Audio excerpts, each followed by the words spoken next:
Hello, everyone, and welcome to tonight's exclusive EIF Network broadcast of our second edition of the EIF Podcast. Tonight, I, the owner of EIF, Carney himself, will play the role of host, whereas on the podcast debut, I was the guest. And due to critical acclaim and one of the top broadcasts since the debut of the network last year, the podcast has returned, and I had to be on it, again, mainly for two reasons. One, because I had so much fun on it the first time, and two, because tonight's podcast will feature two guests who I know very well, possibly more than anybody in EIF today. These two men tonight will have their voices heard for the first time on the EIF network, and despite the fact that they have never wrestled a match on the network, they are two huge pieces to the core foundation of the Extreme International Fighting League that we know today. These two gentlemen are both EIF originals, where they debuted all the way back in 2007, and they are both considered some of the best superstars in this league's entire history. Known as controversial as well as nearly unstoppable during their 7-year tenure here, I present to you the EIF 2009 and 2012 Hall of Fame inductees, Raymond and Anthony. Guys, welcome on to the EIF Network. Thank you.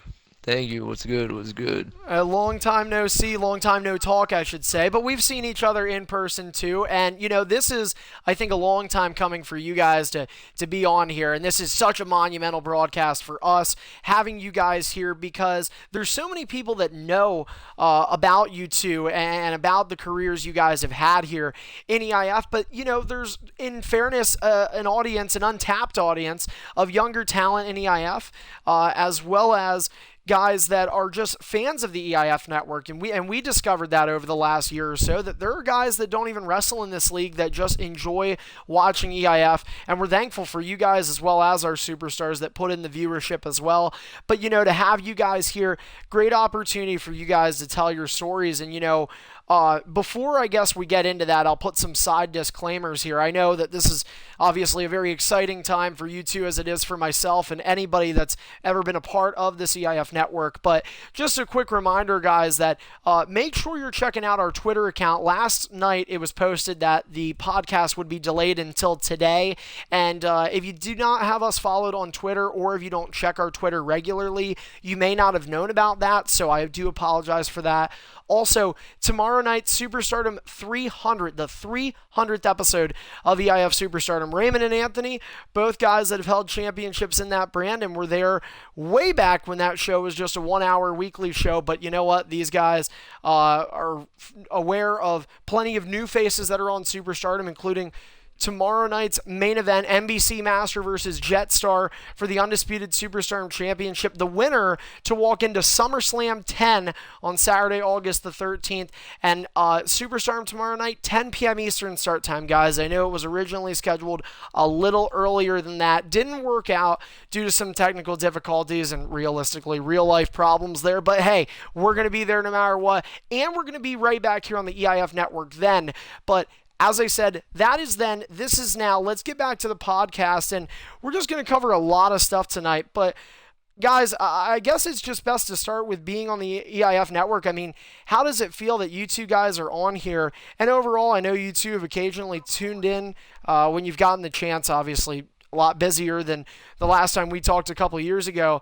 But, you know, just curious as to what are your overall thoughts on the EIF network and how the last 2 years have been going since you guys last wrestled in EIF.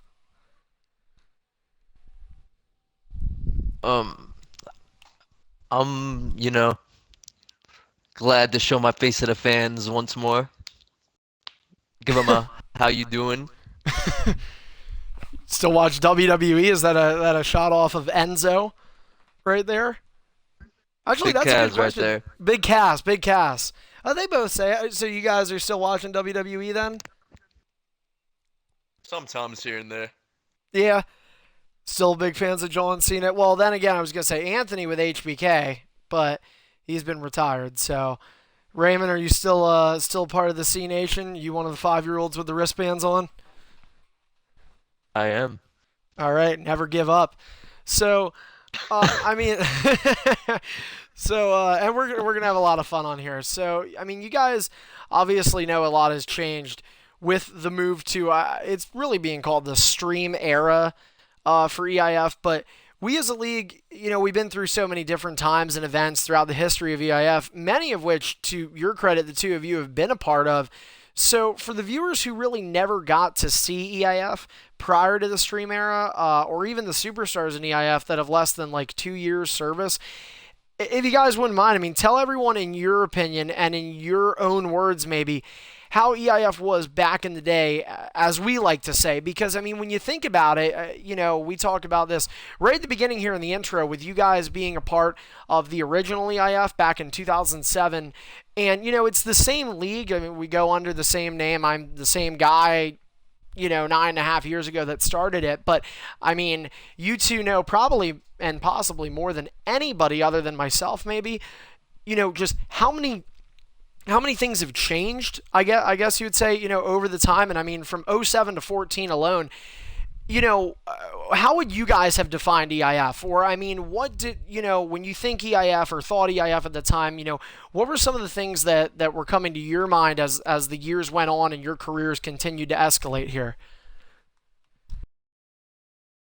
I mean, EIF used to be not taken so seriously. Back in '07, you'd be able to get on, have a match any time of the day. But then again, we were kids, and like me, I remember back in the day, I think joining EIF, a 4-man battle royal unranked. I Yep. beat you, Savior, and some other dude for the cruiserweight title. My first match in.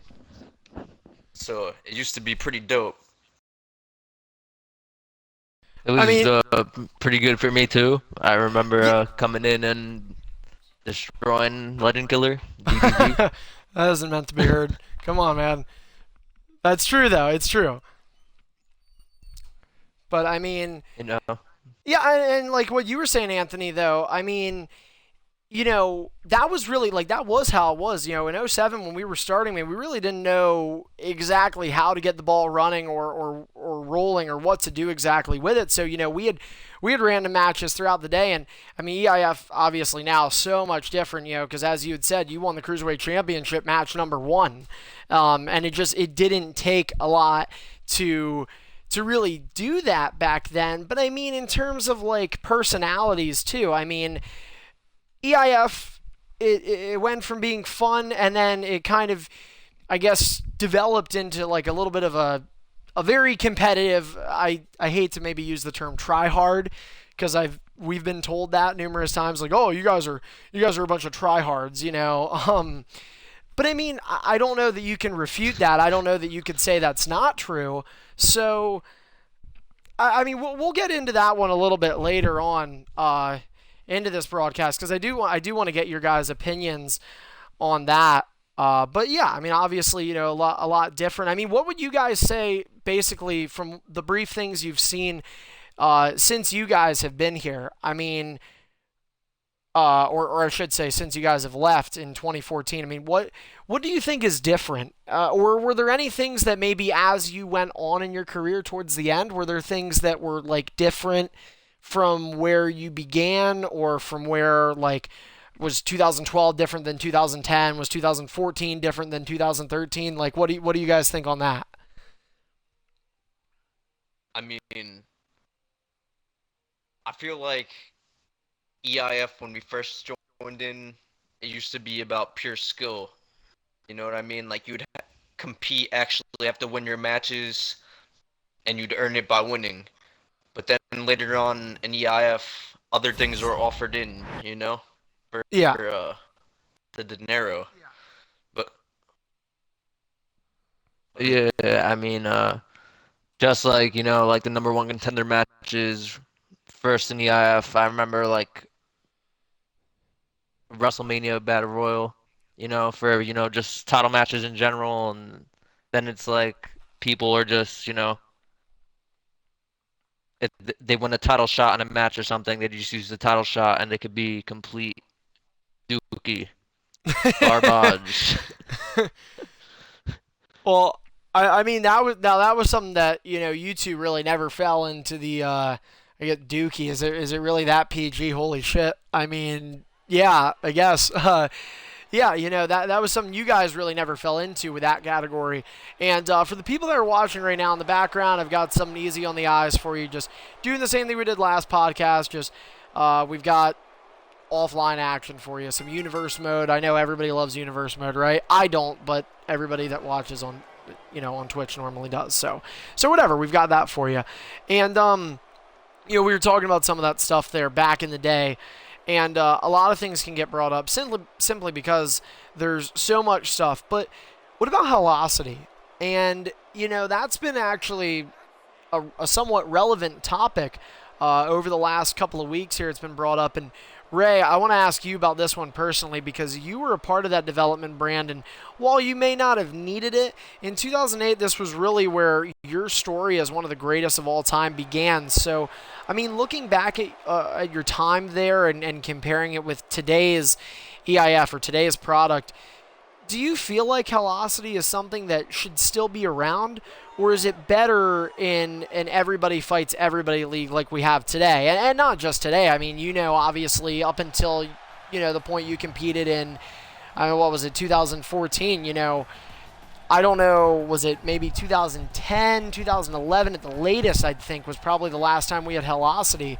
And your first time around, you were the only person, still to this day, the only person that was a velocity champion. You were also a hardcore champion. Like I said, you probably didn't need velocity.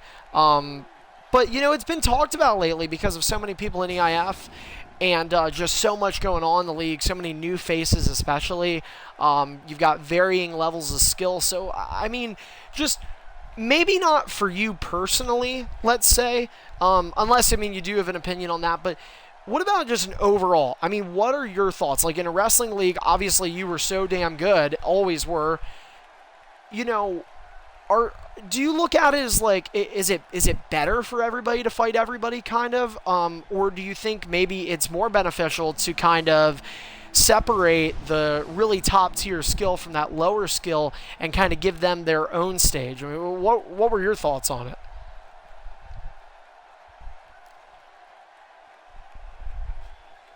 When I was in velocity, it was a pretty good time destroying all those scrubs, but I feel like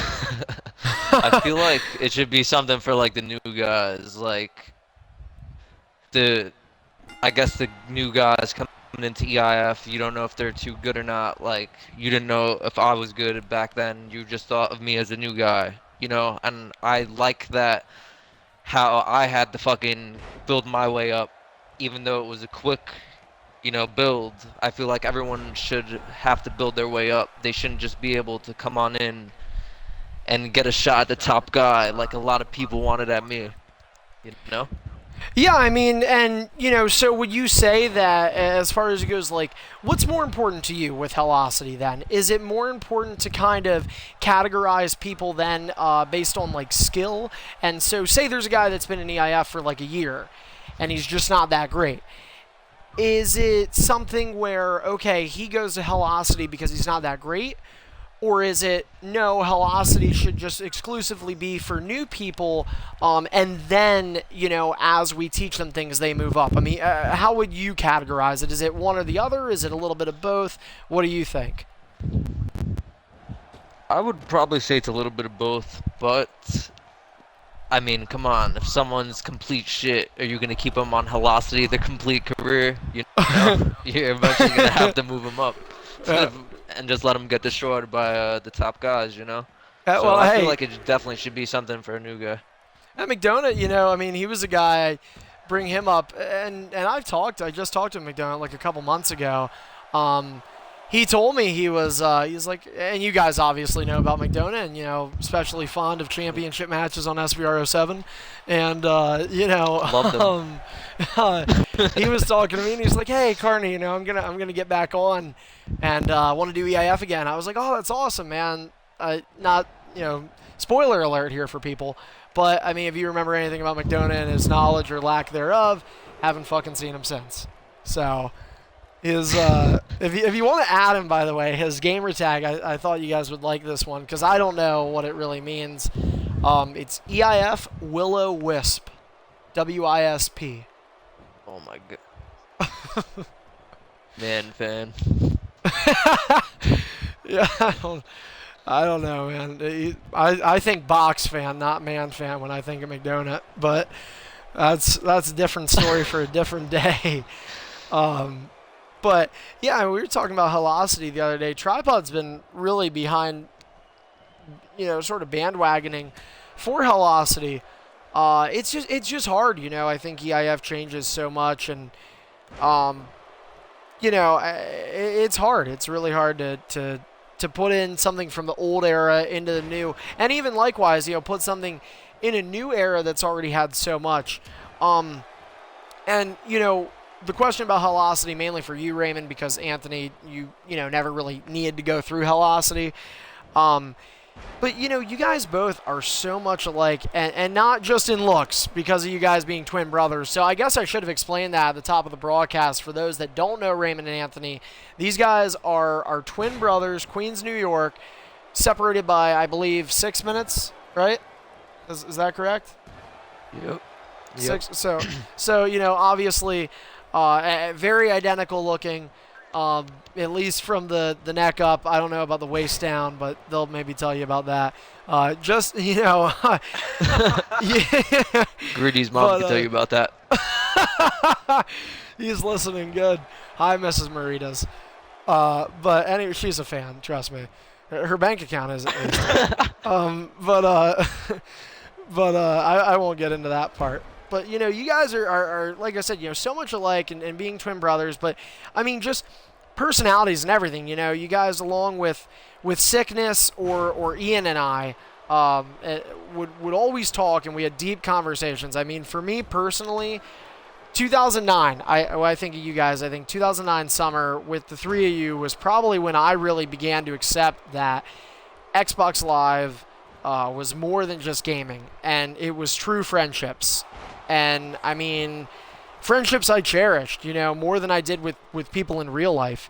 You guys, I think, felt the same.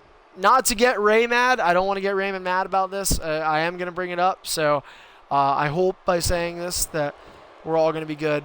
But, we were all, Ian, you, Anthony, you, Raymond, myself, we were all going through relationship issues at that typical teenage level. So at 2009, we're all 14, 15, 16 years old. And, looking back on it, maybe you laugh a little bit. You think, all right, it might have been childish. But, at the time, we're young, all right? We're kids. It sucks. It sucks with relationships. And I remember, there was a time, we were in an Xbox Live party. Raymond, I don't know if you knew this or remember this at least. I know you know this. You might not remember. It's been, 7 years. But there was a time, Tori, former girlfriend, former whatever she is to you now. I have no idea. Former slut. There we go. All right. That's a good way to put it. So I doubt she's listening anyway. Boy, she missing out. She could have been with a man on the EIF network. Bitch. But 11-time world champ. But yeah, exactly. Fucking, she has no idea what she's missing out on. But either way, there was a time, man, where I can remember you just broke down, and you were on the part. I don't want you to get mad at me about bringing this up. I mean, this is 7 years ago. You're a lot younger, but, the point is, like, on Xbox, for you to do that, and sure, I mean, your brother's in the party, but you've also got me, you've got Ian, you've got guys that up until that point you had never seen in real life. I don't know if you knew what both of us... you definitely didn't know what Ian looked like at the time, because Ian was under the masked man for the longest time. But like, despite that, I mean, you were so comfortable to display your personal life in, like, the online gaming world. And I just want to know, I mean, you guys, growing up, you grew up in Queens, New York. All right, so somewhat of a rough place, okay? What's the difference between friends in the neighborhood versus friends in the virtual world? Because obviously, I think there is a difference there, and I think, like I said, during 2009, I mean, that for me personally, like, that was when I really began to realize, Xbox is more than just like gamer tags and video games. These are real people. So I mean, what do you guys think? And this is, again, I brought up the Raymond and Tori thing, but I mean, 2009, okay, I'm dealing with Jackie, Ian's dealing with Paige, Anthony's dealing with Danielle, Anthony or Tony Vin, whatever. Yeah, real name is Anthony, everybody. Tony Vin was gamertag name. So Raymond never really went by a gamertag, but I know them as Raymond and Anthony, so we're just going to go with that. So, I mean, like I said, we're all going through it at the same time. We're all going through this cycle. But, I mean, at that time, it felt like we were all so comfortable with each other. So, I mean, what do you guys think at that time and moving forward? Like, what's the difference, between your friends in real life, the Phils of the world, versus the guys on Xbox? I mean, like you said, growing up in Queens, New York, so around here, at that age, you were obviously doing stupid shit, like fighting all the time, like kids from other neighborhoods and all that crap, but then we get on Xbox, and actually have conversations and not have to worry about all that stupid shit that was going around in the area, Or just like chilling at night, like playing Halo after SVR08, just hanging out all the time, me, you, Ian, and Anthony. So yeah, and we would pull all-nighters too a lot of times. Normally in the summer, we were up all night, and then just kind of go to bed and fucking wake up and do it again. Yeah, that was like till like 2010, I would say. Yeah, it might have been, I think it might have even been a little bit more now. I think at that point in time, I mean, as the years went on, I think you guys were still around. Ian wasn't as much, and then it was like a couple of other guys that were sort of joining that fray. But I mean, yeah, I just think like I said, for me, 2009 is like a big point in time where that kind of was a realization. And you guys talk about Queens, and I do remember always like the fights. It was nonstop with you guys. It just seemed like, every other day you guys were brawling with the same cats or other guys, over what I guess you can look back on now as like dumb shit, but at the time it's like you kind of felt validated in doing that. Do you guys think that, and I know, all right, you two, like Xbox, everybody knows you can be anybody you really want to be. If you don't want to show yourself and you want to say you're 6'6" and you're, fitness freak Ron and you go to the gym every day, you can say that even if you're 425 pounds of pure McDonald's, But I mean, you guys obviously weren't that. I've seen you guys, very in shape guys, very, I think rough and tough. And I think in a way the neighborhood kind of made you into that. So you're not two people to back down from anything. I get that. I know that. But do you feel like in a way Xbox was almost like a sanctuary? Like it was like a deep breath, just because you could come here and sure, I mean, we had verbal arguments on Xbox, but, for the most part, we're chilling, we're laughing, we're venting. Do you guys kind of feel it was somewhat that? I mean, not to say that, like I said, I'm not saying you guys are running away from anything, but like, this was just kind of the place where you needed to sometimes go to relax.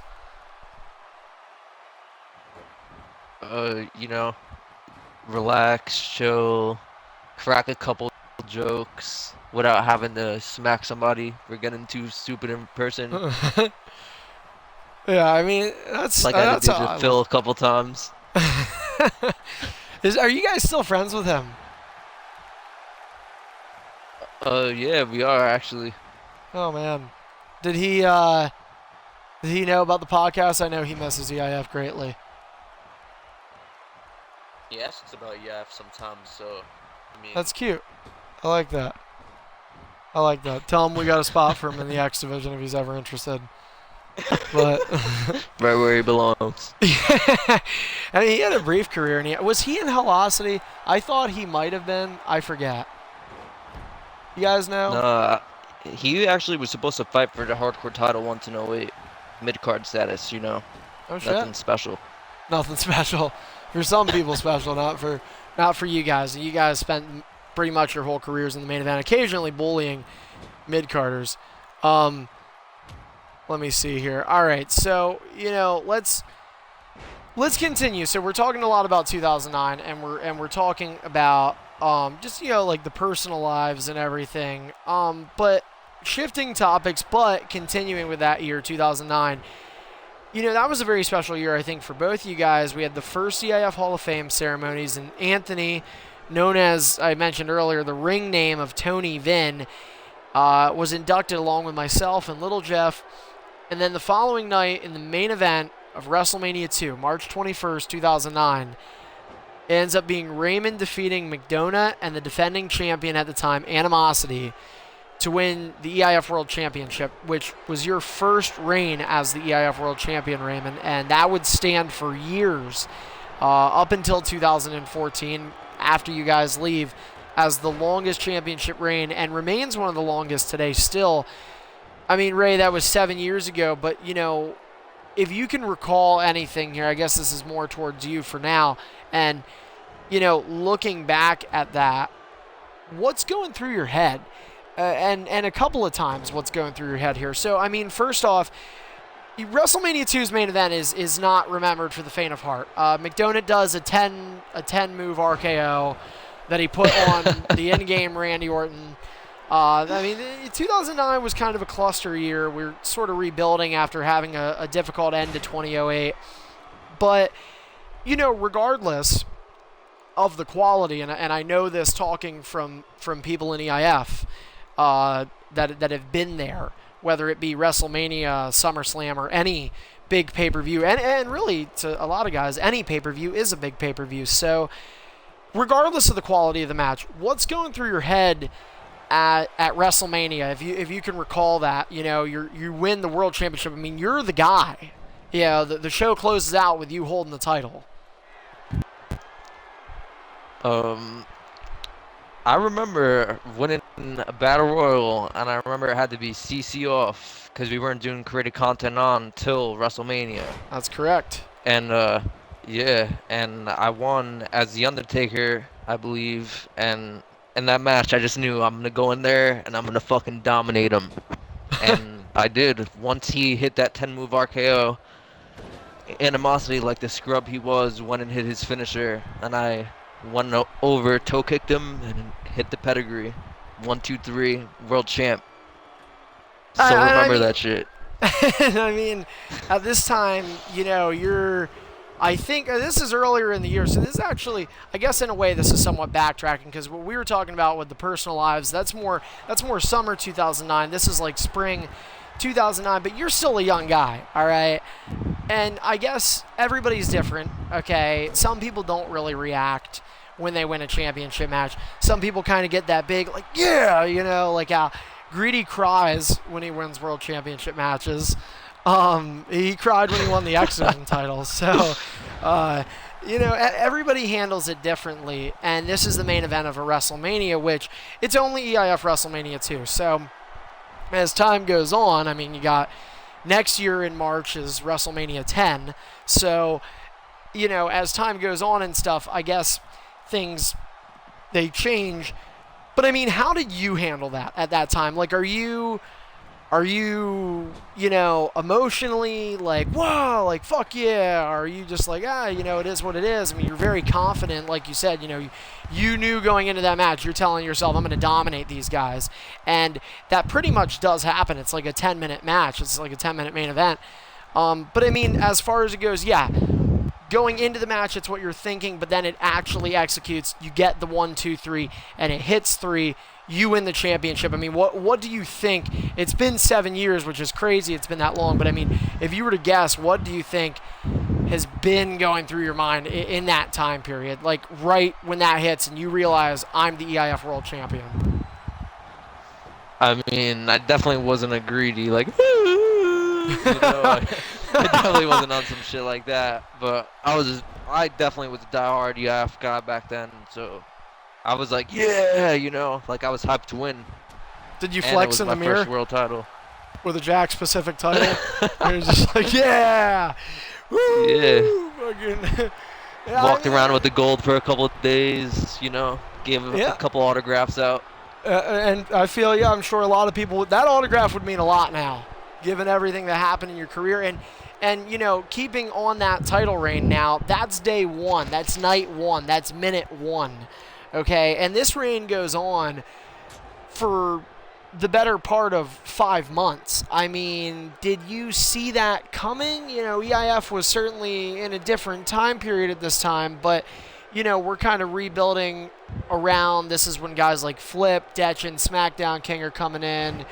I think Cade may have came in. Pizza Ninja is at this time. Ian is a main eventer who you're training to kind of be a main eventer. You and Anthony are both kind of helping Ian get to that level, because prior to that, this guy's low mid-carder at best. But, you know, defense after defense after defense. Granted, Anaconda Vice after Anaconda Vice after Anaconda Vice, which has resulted in submissions being banned ever since. You know, but it's like, I mean, did you see that coming? Because at the time, those kind of reigns were just unheard of in EIF. I mean, that was really the first big reign that really, I'd say like 2 months was a big deal before then. I'd say a month and a half was kind of big. And you go 4.5 months. I mean, did anything begin changing, would you say, in your mindset as time went on throughout that reign? Did you begin to be a little bit more careful? Did you begin to get more confident? What was going on? Like you said, the Anaconda Vice, I did become more careful because I was the guy to beat, and now to my later years in my career, a lot of guys decided to target me because I am who I am, and they wanted to beat me.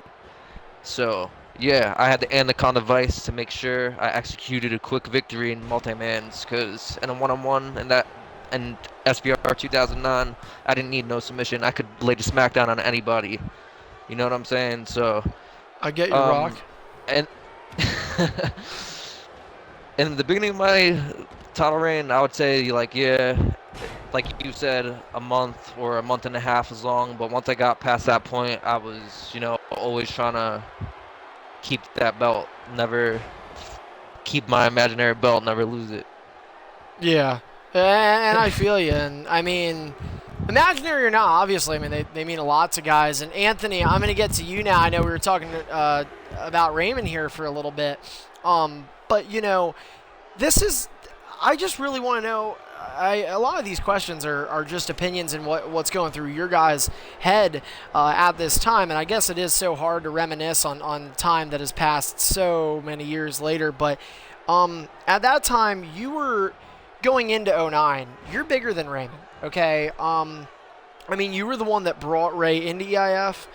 And while he was the world champion, you really didn't want to take that from him. You didn't want to take a stab at Ray, who went on to win that championship many more times, and almost every time you weren't trying to take that away from him. So tell me how that was like for you somewhat, deciding or having to share the spotlight in the main event with Raymond, along with having some times where he had the spotlight and you were kind of in the background. I mean, what's that like for you? You were obviously, a lot of times it was, if Raymond won the world title, you'd go to the world heavyweight. But a lot of people know, looking back, that world heavyweight title, I mean, it's not as prestigious, just bottom line. And you guys, obviously, like I said, I mean, you are a main guy at this point. You were the main guy, and you brought Raymond in. You brought your brother in. You're thinking EIF's a cool place. You bring him back in 2008 after he had like one match in 07. You had a few more in 07. You were a tag team champion, cruiserweight champion. You were married. So you're going through all this stuff. And yeah, like I said, you really didn't want to ruin that moment for Ray, but in doing that, you were sharing the spotlight with him. And I think there were times where, looking back, a lot of people might even say that Raymond was more in the spotlight in times than you. So I mean, to the people that say that, and just overall in general, what kept you out from Raymond, and what is your mindset at the time? Or every time, there's a lot of them, that Raymond is the world champion in EIF. Well, I don't know if you remember, back in 2009, we also had a lot of other stuff going on other than EIF, such as ranked clans and Oh all yeah. that crap. So, I mean, yeah, I was focused on EIF. As you said, I'd be going for the World Heavyweight title, wrecking the competition, ending Techno's superstardom streak. That's I true. did some pretty good things too, you know what I mean? But as for sharing the spotlight, I didn't really mind it at all. It is what it is. Like, I had my time in 08. He had his time in 09. I can't hate on that. And talking about all that, which really started in '09 and carried, throughout the remainder of both of your careers, I think really makes people ponder and wonder on why you guys never did have that rivalry of your own. So this is back to a question for both of you because you're twin brothers, like I said, 6 minutes apart. And you guys were both obsessed with being the best at what you do, and you two both were, for the majority of your careers, you were exactly what you wanted to be. You guys were the best, the ones and the twos, or having two ones, like a 1A and a 1B, because sometimes it was really hard to determine a skill gap between you guys just because of how good you both were. But you never had a singles feud that I think could have potentially been the biggest draw, certainly one of the biggest draws to an EIF match in history. So, I mean, why is that? What is it that doesn't make the sibling rivalry present for you both, and why do you think we never got to really see that dream feud in a battle of brothers? Because you guys have kind of danced around in maybe one or two one-on-ones against each other. I know as the years went on, you guys became more acknowledging and content with being in multi-mans with each other, but it never got to the point where we saw that big, fight, verbal fight between you two that could have led to like, oh shit, story and multiple matches. I mean, that is a WrestleMania main event in my own eyes, and you guys have had a fair share of them anyway. But just from both viewpoints, whoever wants to start first, I mean, why didn't it happen? Because I think so many people are saying what if, and so many people had that on their EIF dream match list. So Raymond and Anthony, full-blown rivalry. I feel like, we were not a Matt and Jeff Hardy where one wanted to kill the other one.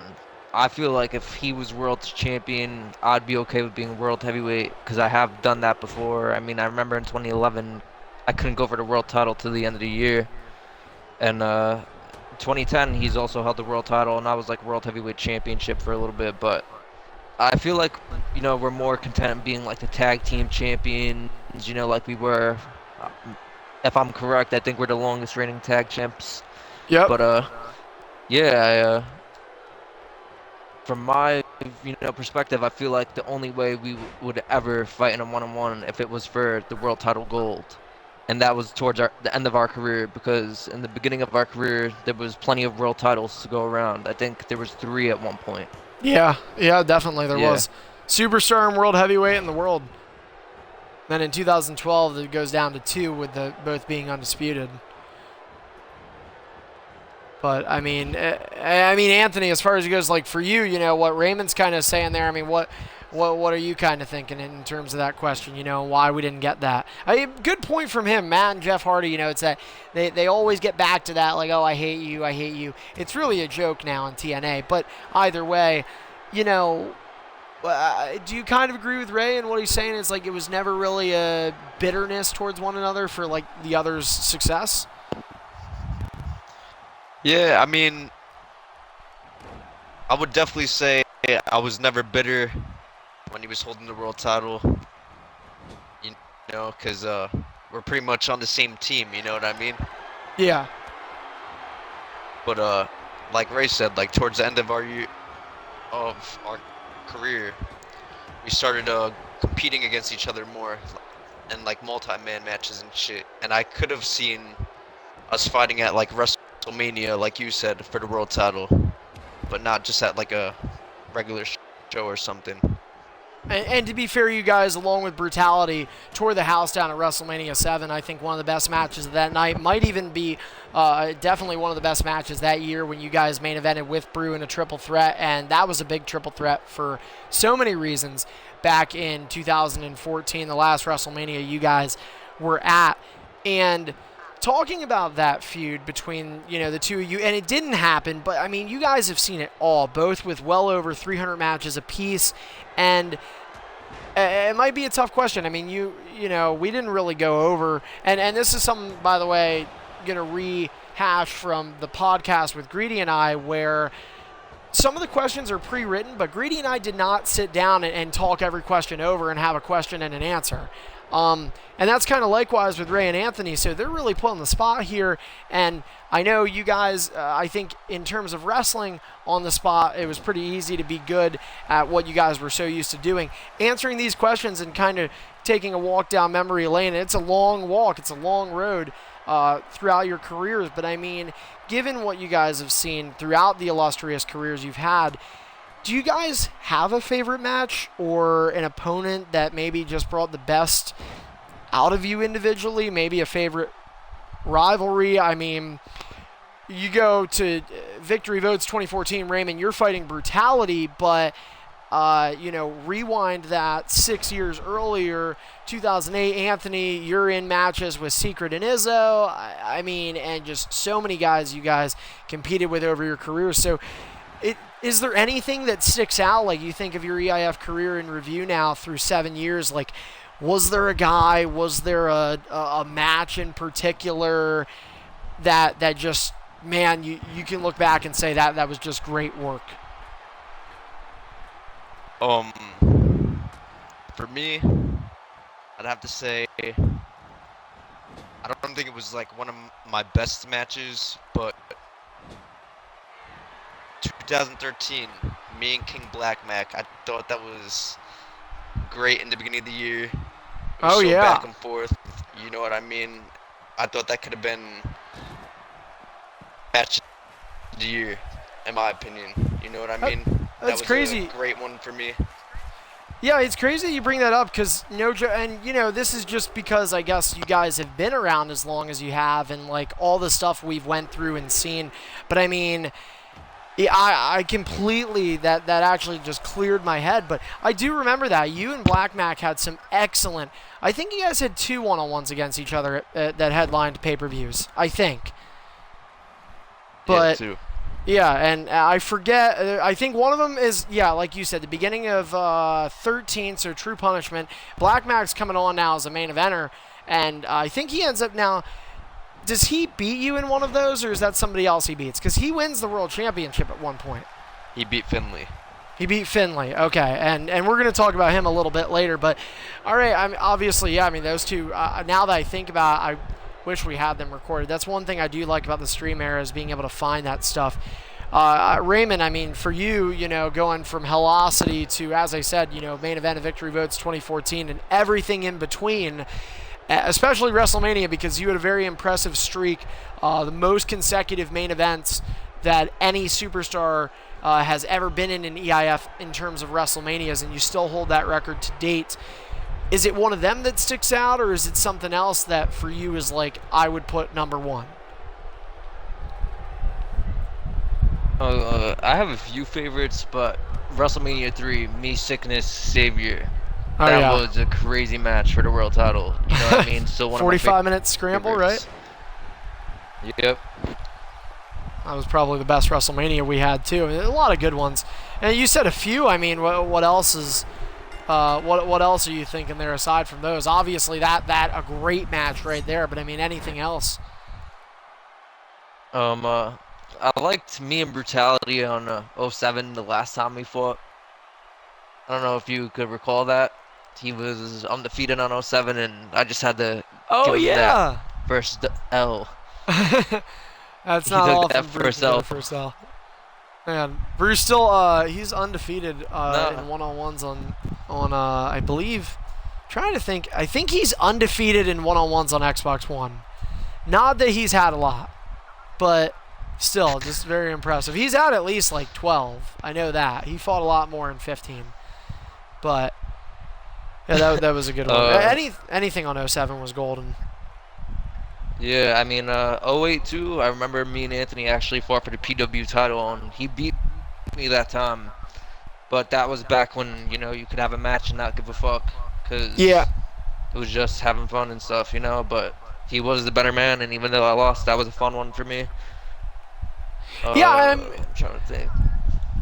I mean, you guys, you know, going back to that too, I'm glad you kind of brought that up, because that one, I want to segue into another question, just because, you know, covering so many topics, and, you know, what's unfortunately, even though a couple hours sounds like a lot, it really isn't when you're talking about 7-year careers, and 2 of them, so you combine 14 years there. But this is something that I wanted to bring up, and I used the term try hard earlier, and it's not meant to be an offensive term. It's not meant to be a term that degrades EIF. I don't think it is.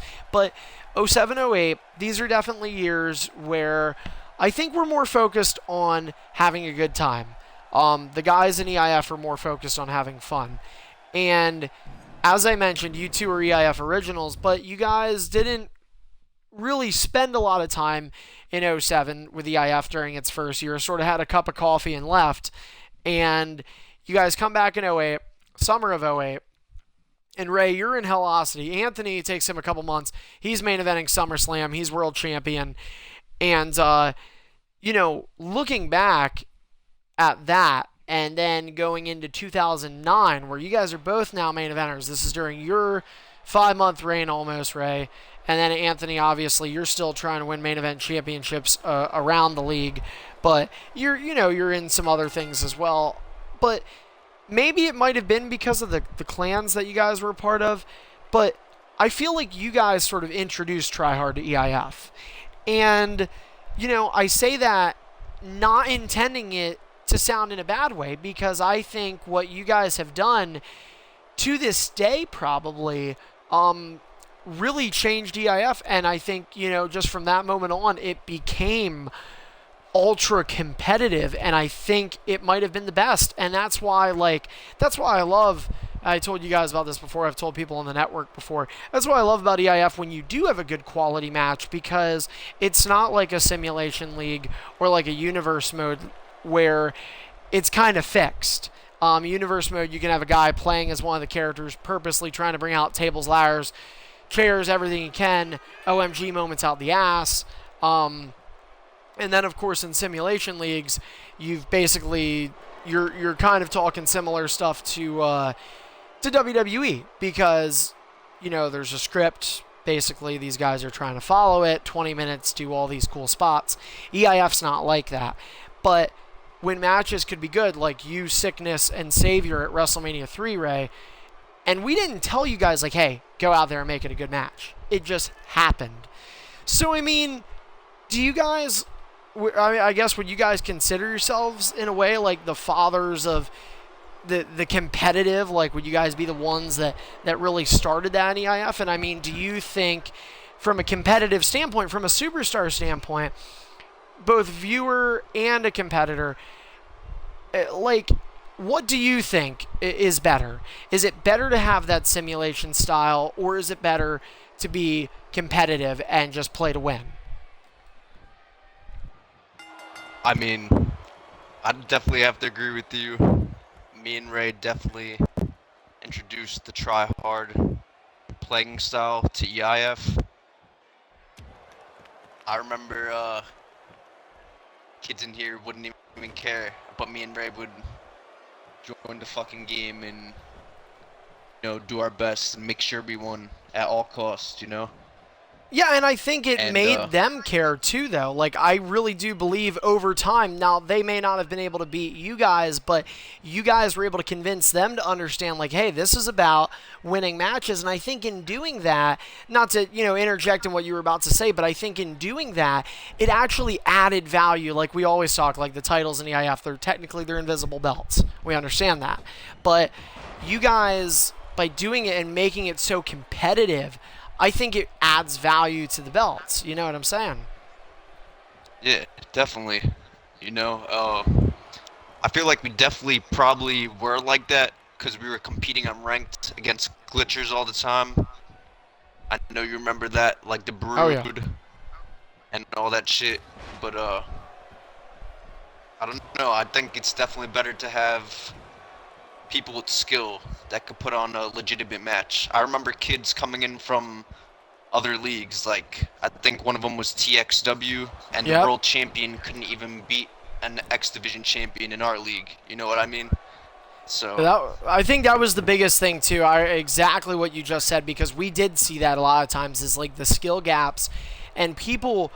I found that people that did simulation, and we saw people from EIF leave to go to simulation. It was like they came back, and they were even worse because they're just not used to playing the game in a competitive aspect. Yeah, okay. I mean, realistically, there are two guys. I don't know him. Never came back, but was Dookie. Never came back. Dude, he hates me, man. I tried to get him back for WrestleMania 6, and it was what, 2 years, maybe 3 years after the fallout between us. He still has not forgiven me. Still didn't. I was surprised, man. He holds a grudge. But you know what? Whatever. That's him. Fuck him. Yeah, exactly. That's what you have to do, right? If you can't beat him, fuck him, in a non-serious way. But so Ray, I mean, hearing Anthony's talk about try hard. I mean, are you on the same boat there?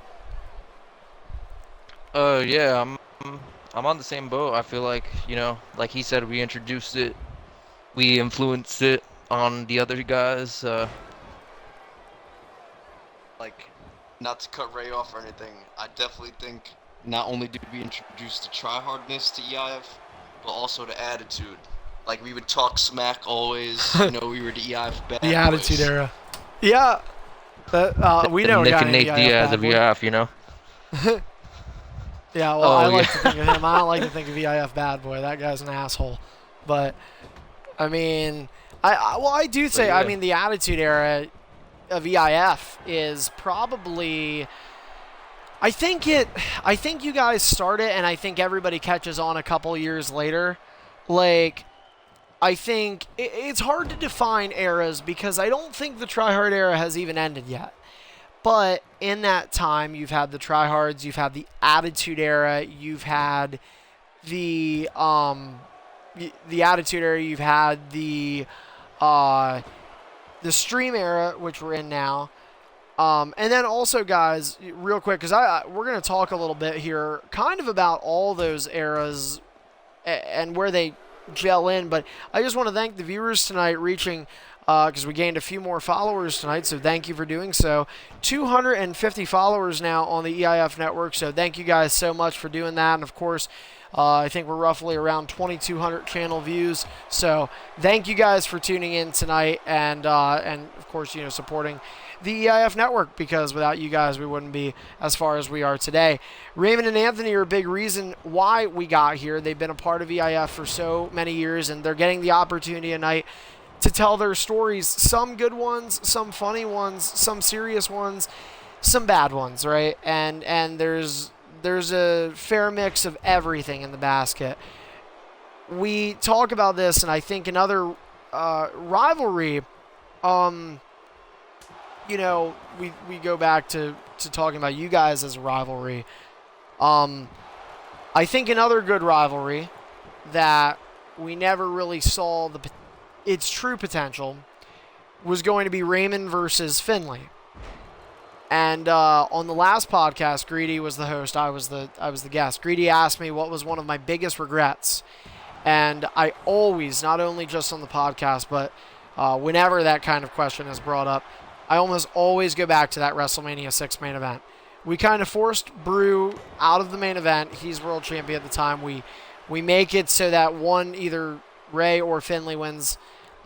Ray, you end up winning the world title, going in to defend against Finley, and we give you two the spotlight. 60-minute Iron Man match to main event WrestleMania 6, which at the time we weren't sure. We thought that might have ended up being the last WrestleMania, because I'm graduating high school 2-3 months later. I think like 2 months later.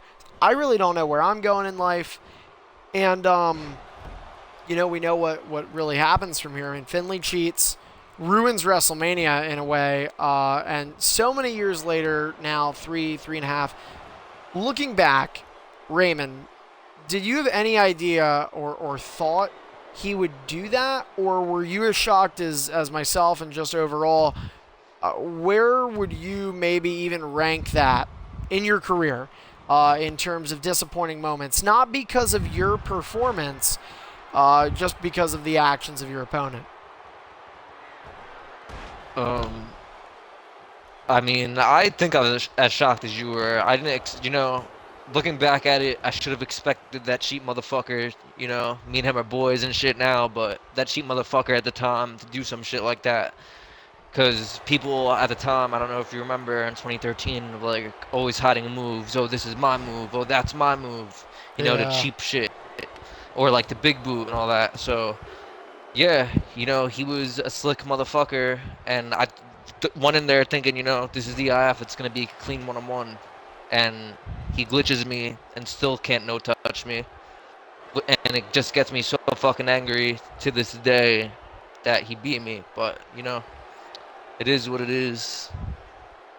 Yeah, I mean, just like so you're basically okay. So going into the mindset, so you didn't think he was going to do that.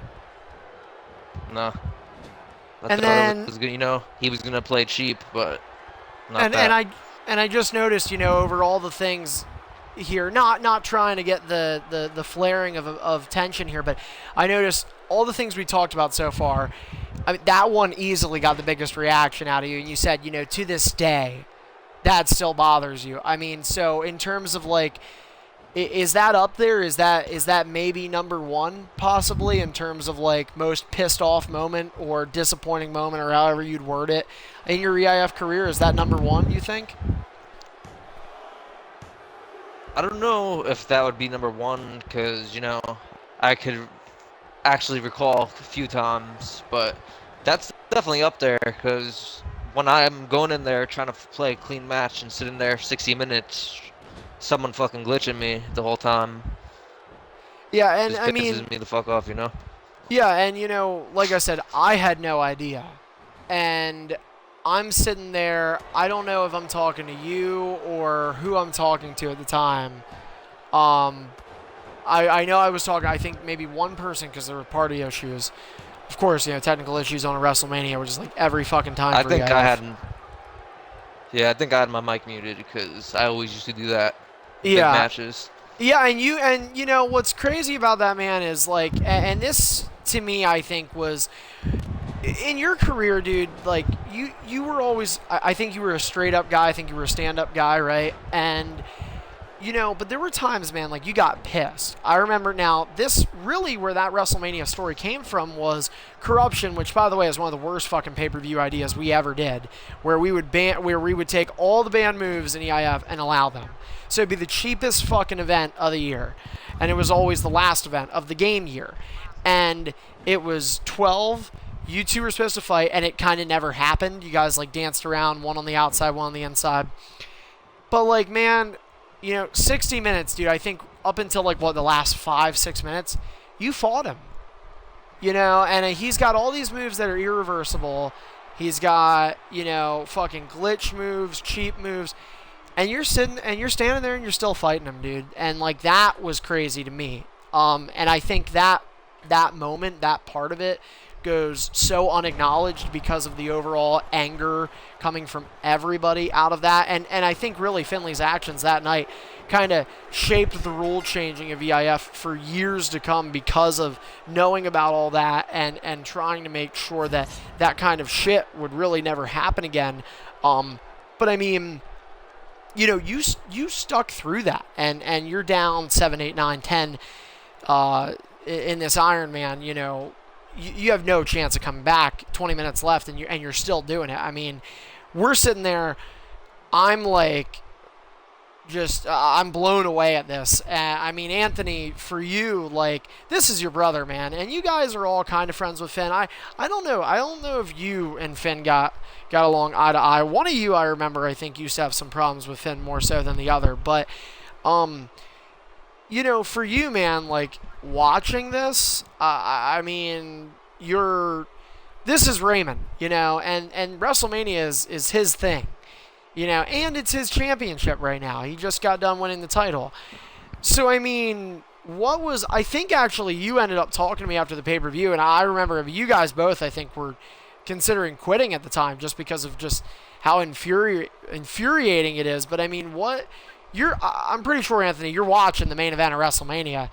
I mean, are you as shocked as Raymond, and are you, I guess, just kind of the same questions that I gave Raymond there, both, how shocked are you, and also, like, what is going through your mind? I mean, you just got done wrestling in the co-main event earlier that night for the Undisputed Superstar Championship. Fair match.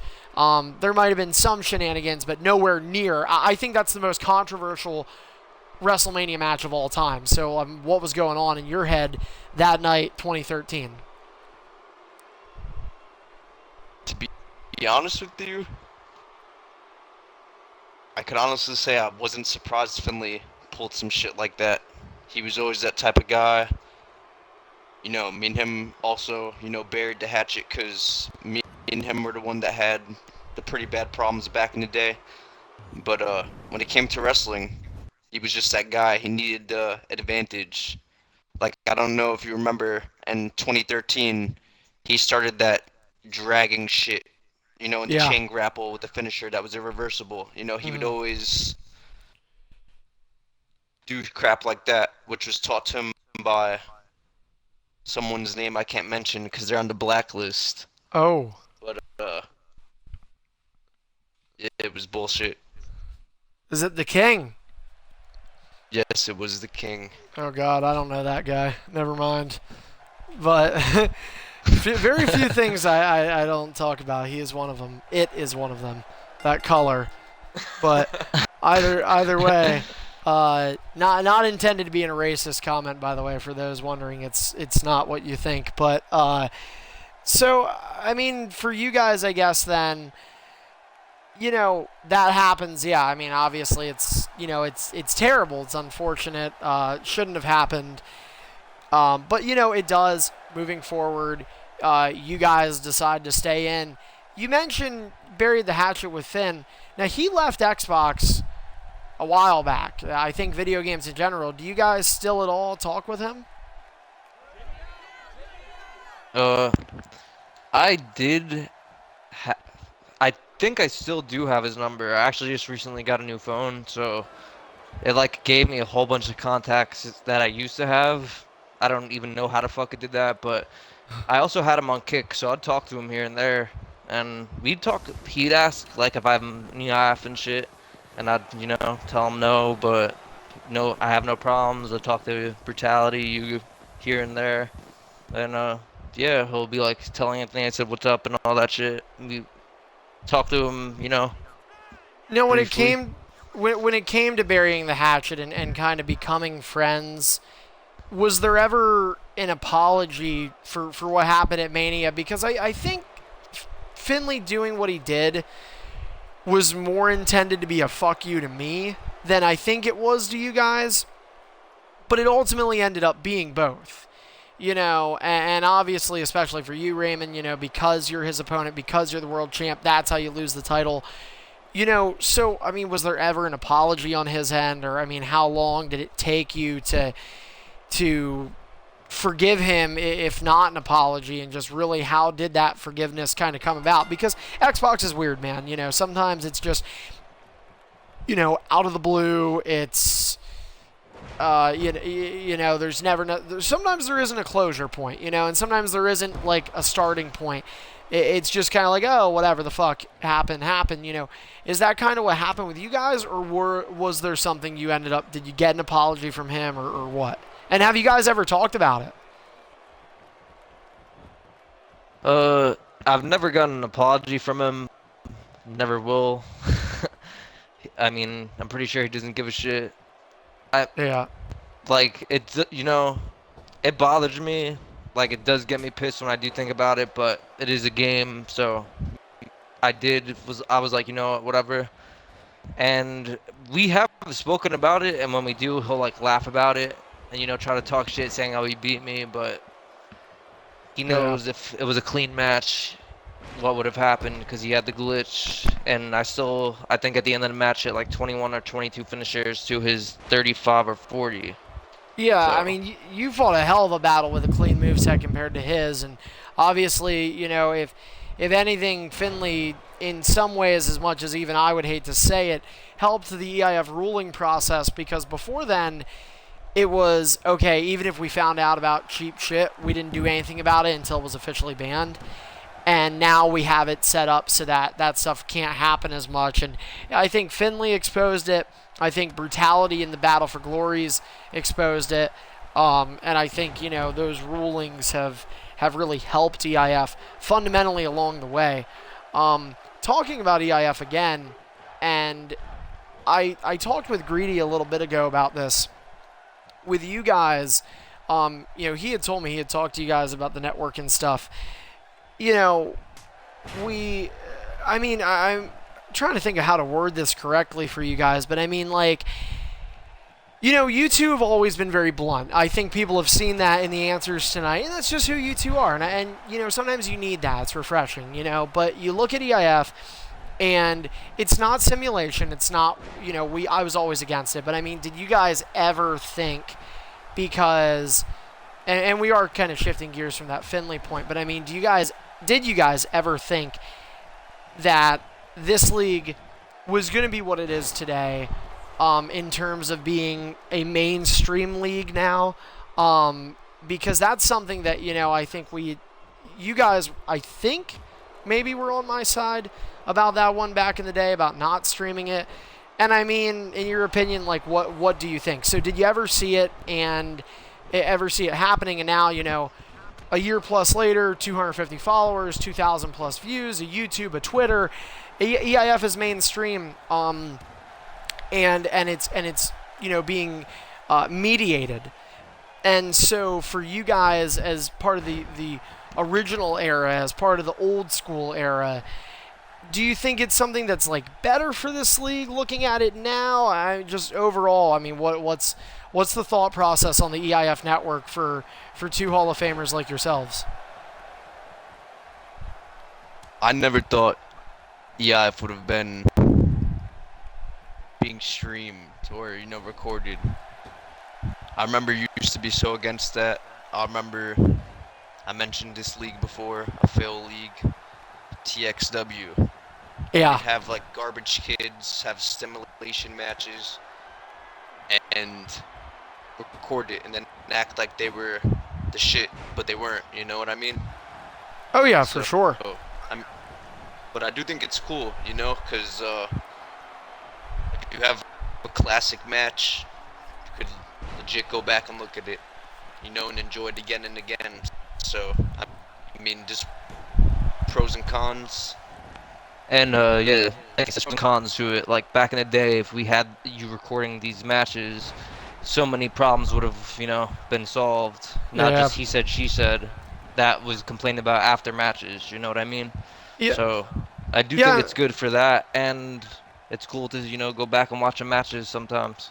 And I think that's the thing too, is there's so much with not only getting to watch it for entertainment purposes, but this footage has legitimately been helpful for us in so many ways by making sure that we can, take a second, third, fourth, or more looks at things. In terms of the banning of moves, in terms of even as much as, however long ago it was, I cannot fucking remember, but we've had matches where somebody would do a 6th taunt. And in a really long match, and in a 5 taunt rule, because, being allowed 5 taunts now in modern EIF, it's hard to sometimes keep track, especially if it's a multi-man, and somebody sneaks an extra taunt in there, and sometimes guys catch it. And, we've had Brutality before do the times, and he'll be like, okay, here are when all they happen.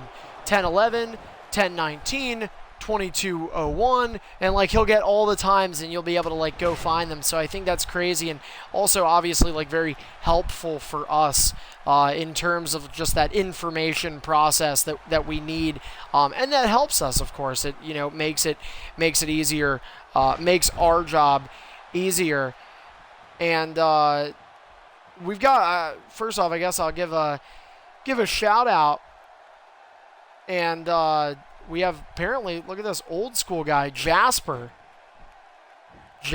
from, and I do remember him, Jasper from WWE it's WWE 12, Jasper. Greedy sent me a 12? message saying 2K14. Yeah, Jasper, former X Division champion. What's up, Jasper? If you're here, welcome in, man. I have not seen you in a long time. Hope everything is well. You never know who's going to pop up on the stream. We've had SG15 Raiders. Tony Soccer Boy is a frequent visitor here and a viewer here.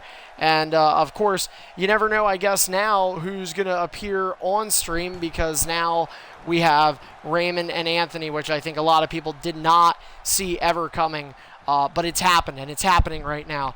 And for you guys, just continuing a little bit more there, you know, I'm glad Jasper's in here. We talk about WWE 12 for a second, and a lot of people refer to that year as the golden year. Now, for you two, maybe 09 in terms of like the skill, but you know, you mentioned this. You had guys that were world champions in simulation leagues getting beat by X Division champions in EIF. And Jasper was an X Division champion. He one of many where a lot of people say in 12 that might have been the best roster EIF ever had, because it just felt like everything was harder and everybody was better than, you know, I don't want to necessarily take a knock on the current roster or anything like that, but I mean, you know, we were just stacked.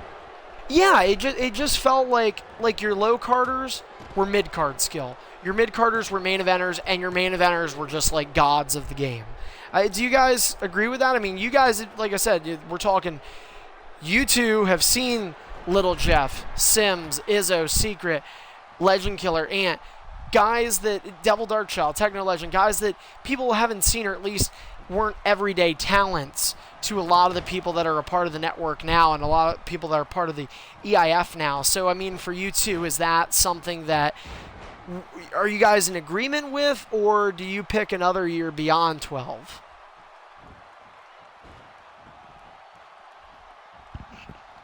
I mean, 12 was, I mean, even though I did win the world title that year, for me, that definitely was not one of my favorites. I mean, we were definitely stacked. I remember playing Halo with a bunch of people, even having like the hockey tournament. Yep. I don't know if you remember that. I do. Which was dope as hell. But 12, it was a good year for EIF, I can say. For me, I would say I like 12. I mean, that was one of the years where I was kind of blackballed from the EIF World Championship till the end of the year. I think I got one shot at the title, or I actually did win it that year, if I'm correct. And then I no-showed for the title defense, so I did not get a shot till pretty much the end of the year. So, that is true. I remember that. And that actually, that Hostel had his really long year that time. Yeah. Or his and not taking shots at him, he was the guy, and I did beat him. Like 2-3 touched him. Finley watched that match. Not taking shots at him. Had a great match. One that I forgot, me and Anthony forgot to mention earlier. 2011, me, him, and Little Jeff, I believe it was. Oh, the match yeah. Excellent. Yeah. Great match, you know. Shout out to Hostile. What's up? Let's see. Now, you guys are really smart with the IF. Do you remember, Raymond, that year, it's you, Jeff, your brother, and Hostile, Fatal 4-Way Ladder match. It's supposed to happen at SummerSlam, and do you remember why it did not? Yeah. What's that faggot's name? Yeah. Raffle Waffle cashed That's in, correct. Yep. Yeah. That was good. Yep. Raffle Waffle, man. One of the most random Money in the Bank cash-ins, but who knows? We might see another Money in the Bank cash-in at SummerSlam this year. We got a Money in the Bank ladder match set up to take place that day, August 13th. So Hostle's watching with us, and Hostel says, "Stop shooting me," to you guys. But obviously, you know, and this is another fun fact, Ray. You and Hostel in 2011, I believe it was the World Heavyweight or the Superstardom title, you guys fought in a 15-minute breakaway limit cage match, which Anthony created that concept way back at the end of 2007. And just the other week at EIF Victory Votes, it was Hybrid and Deathlock, and we had the stipulation. It was for the world title. Stipulation was voted in as a 15-minute breakaway limit. Would you believe that was the first time that a world championship was defended in the 15-minute breakaway limit since you and Hostel in 2011? That's So, crazy. Yeah, so we did give you that shout out. We gave you guys that recognition on Victory Who won Votes. So. that match, if you don't mind me asking? Is Deathlock. Hybrid was the favorite going into it, but Deathlock had no reversals at the end and just hit a finisher by the skin of his teeth. And Hybrid had like 3 or 4 reversals. So, and Hybrid had 3 finishers, by the way. So I mean, it was a little surprising. Congratulations. Sounds like a hard-fought battle, and I gotta say, Hostile, I apologize for back then. I know it's scarring. Feeling pretty pale. You're feeling pretty pale. I see. That's why I'm not sure if it was the World Heavyweight or Superstar, because it was, dude. You fucking. It's a World Heavyweight. You definitely did the pale of justice, though, tons of times. Yeah. Because you were like feeling pretty pale. I think it might have been a signature and a finisher. I don't know. Yeah, well, back in that time where you were allowed to do that, I mean, just Yeah. it was. You were one of the people, and you guys were both like this, where the ignorant comments and just the trash talking, like you guys mentioned about the Attitude Era, just some of the things you guys used to say. We talked about right before we got on air is Greedy. I don't know that Greedy's really that liked anymore. Hostile says it was a finisher, a signature, and a regular move.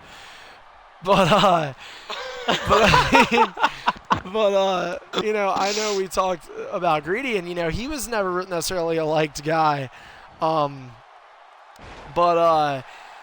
back then he really wasn't liked, and guy just get bullied all the time. And we talked about like 5 minutes before we went on air, and you guys just every time he'd join a party. And it wasn't like now on Xbox, because on Xbox now you have to wait for the party to connect for fucking ever.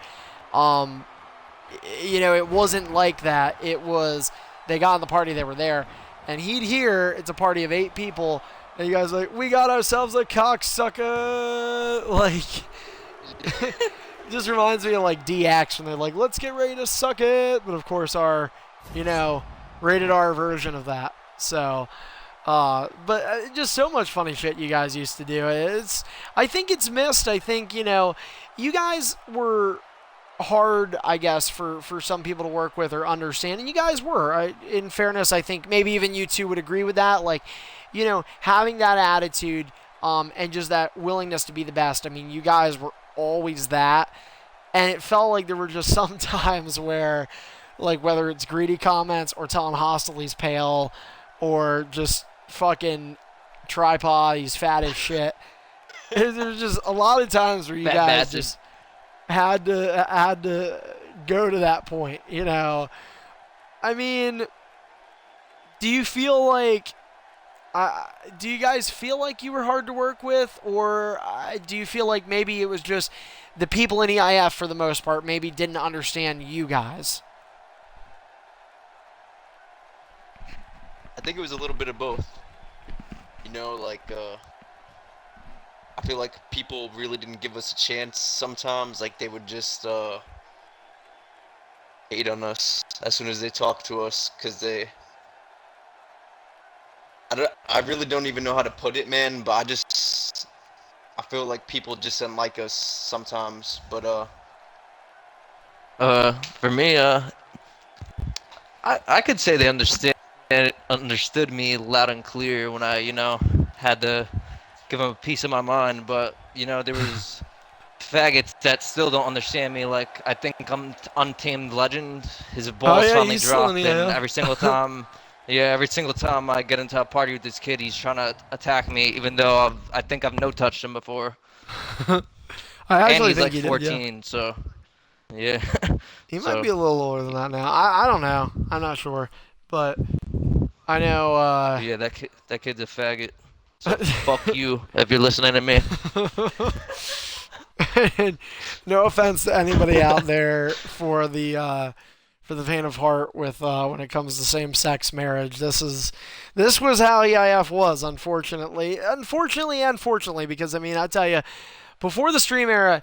And still in the stream era, it's hard. It's a give and take. But I'll tell you, before the stream era, there were some funny-ass times, and these two were behind a lot of them.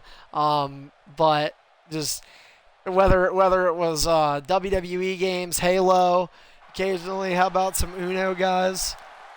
Good times on Uno. Ready You to know. see some tits. Yeah. Daily exercises? Daily exercises. Sometimes you have to. I can't do them anymore. I'm a little bit more out of shape now, so I might have to get back on them and bring Connect back. I was feeling really good shape there. You guys were just so big at the time. You guys used to work out all the time, so I thought, you know what? I'm going to work out too, and I'm going to show them that I'm going to get a beach bod. And I go for full body tan. I don't like tan lines at my waist, but had a lot of bad things happen on Uno. A lot of people didn't like me for what I did, but I guess doing power squats is against the code of conduct on Xbox. So, but all right. So I mean, shifting over, John Cena's in Universe Mode. He was one of Ray's favorites. That was one of the funny things too. Is like everybody hates on Cena, but Ray was one of those guys that just like he always liked Cena, and you would never think like this hard ass dude from New York, like tough as shit. Nobody would say anything to his face, and he's a fucking John Cena fan. Have you guys ever gotten to go to a WWE event yet? Yeah, actually, we went to a house show, I think, last year. Oh, damn. And that was your first one? Yeah, it was pretty sick, honestly. He was there. Did he win? I think it was a match. It was him versus Kane and Seth Rollins in a handicap match, and Randy Orton came out, yeah. Oh, that sounds awful. What, do you mind me asking where? Match, what arena was this? Nassau Coliseum. Oh, damn. All right. Oh, wait, that place isn't even up anymore. I think that place got tore down or something. It's, or at least I know the Islanders don't use it anymore because it's the Barclays Center in Brooklyn. That's where the two teams moved. So you guys think you would go to a WWE event again? Yeah, for sure, man. It was dope as hell. Yeah, and they're actually rebuilding that shit, the Coliseum. Oh, wow. I think it's actually might be rebuilt. I April, actually it's supposed to open. I've went to a few. I actually go to indies now more, and but earlier this year, I went to my first pay-per-view. I went to Extreme Rules, where Seth Rollins returned. So that was cool as shit. Intercontinental title Fatal 4-Way. But Seth Rollins is the man. Yeah, I think so. And Roman Reigns is the PED man. But whatever. I mean, that's WWE. I honestly found EIF more entertaining than WWE numerous times. But let's okay. So getting back to kind of the Q&A part of this, and I guess this is going to be probably towards the last few minutes of our broadcast here. We're going to stay with you guys for a few more minutes and have some fun here. But we talked about a lot of things tonight. Controversial, some funny things, some just informative things, and I just think I'd be remiss if I didn't bring it up. Not for the fact that I necessarily want to, but I just think it's important. We mentioned this is an opportunity for you two to tell your story here, and that's what I want. I want you guys, out of respect from both ends here, I want you two to have the opportunity to let the EIF universe know, and whether it's one viewer or 100 viewers right now, whether it's here or the past broadcasts or on YouTube where we archive this, this video will be here forever, and it gives an opportunity for you guys to speak your minds and to speak freely about it. And so we asked Raymond earlier, you've kind of, I guess, been. You two have both been part of a center of controversies, and we mentioned the Finley one, which is not your fault at all, and that's 2013. Fast forward a year later, so 2013 we're not sure if EIF's going to stay up. 2014, all right, we know we're moving to Xbox One at the end of the year, and this is going to be a topic that I'm not sure how well it's going to go over, but. Victory votes.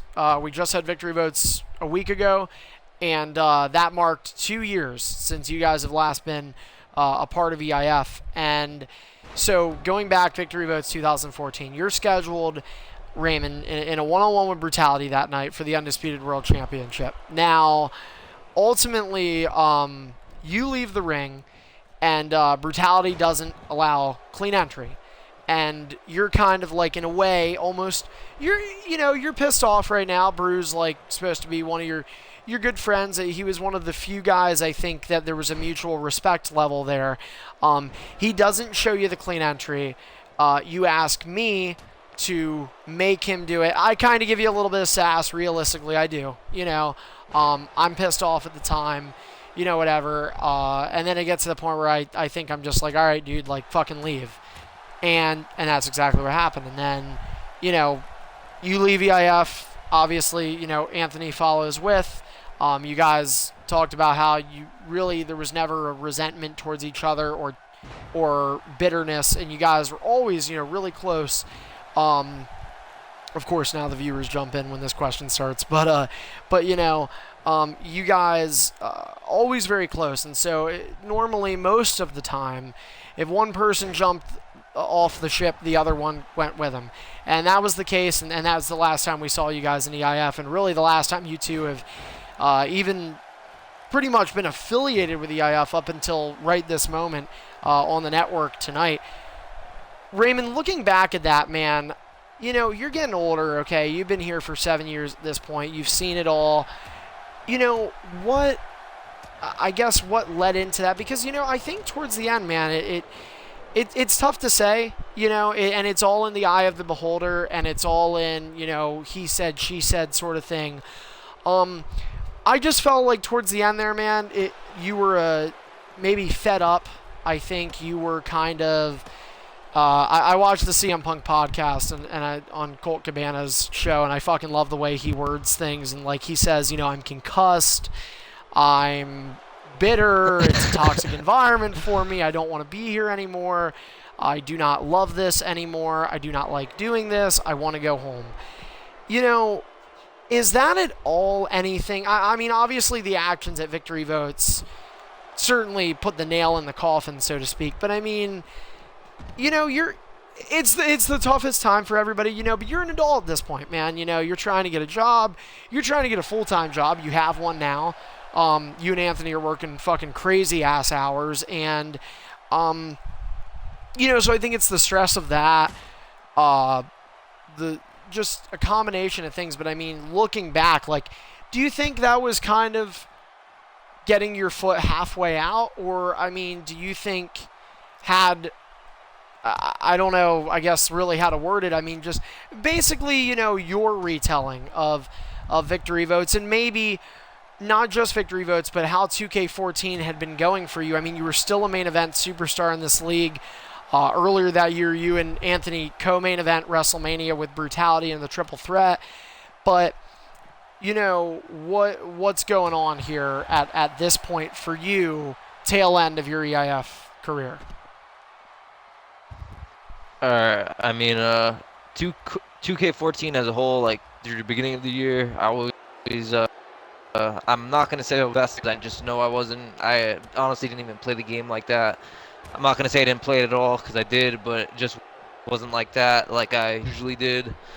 And I feel like that was kind of the year where I think I kept telling you, like, I don't know how much the game just keep getting worse. Like, this year, I don't like how you only have 5 reversals. Like, I mean, I haven't played it much, so my opinion could change, but I think that's bullshit. You know what I mean? And I've won the world title and multi-mans. I think the Elimination Chamber twice that year. Me and Anthony Brew, the final 3, both times. I won it in the Hell in the Cell, 2 out of 3 falls. I think it was a pretty good year for me. I mean, I lost the hybrid in the Battle for Glory All-Stars tournament, but ultimately, I felt like I just kept getting screwed after screwed. I mean, I'm not saying that's completely why he beat me. I did get screwed one match there. I mean, I'm not going to say it was intentionally, but you did set up the match wrong, so we had to restart all over, turn up finishers. Like, just countless things the first time, but like you said, at Victory Votes, people mimicking my character, just copying my entrance, all that bullshit. Which honestly, man, like, I remember me and Finley 2012, and I know that was back then, but you made me let him get in the ring. and I don't feel like, I've made up rules or anything.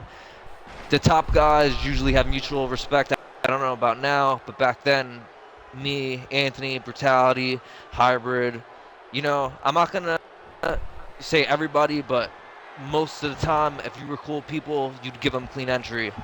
You know what I'm saying? Like, it always was a thing, so that's why I was doing it. And he didn't want it to fucking try to be cheap and beat me. And not only that, the Stip was a ladder match that, in my opinion, to this day, was voted for unfairly, man. Like, I wanted the fucking steel cage, and everyone at that moment in time in EIF, I felt like I had a target on my back. I had no one there, to fucking back me up. Anthony wasn't really playing at the time, you know what I'm saying? So once you said you were going to give him the win, I was like, you know what, fuck it, I'm out. And I just left just like that. I didn't feel, I had any issues. I didn't talk shit to you after. I honestly just removed you because I felt like every single time it was just everyone over me. Even though, if you don't remember, well, you do, I was always there, holding it down in the EIF, and so was Anthony. And I feel like I honestly was screwed. And that's why I left. I wasn't going to, lose my reign like that. No shot at Brutality. He's probably the best of, the new era, but I still feel like of the older era, me and Anthony got the crown, and especially world title reign. Like back then, the world title reign he had, I'm not going to say it's shit because I honestly wasn't around, but I know my world title reign back then, I didn't pay anybody or any of that bullshit or, anyone laid down to me. Everyone was always targeting me. I honestly might have even defended my title like once a week in 09. Yeah. You know what I'm saying? So, Yeah.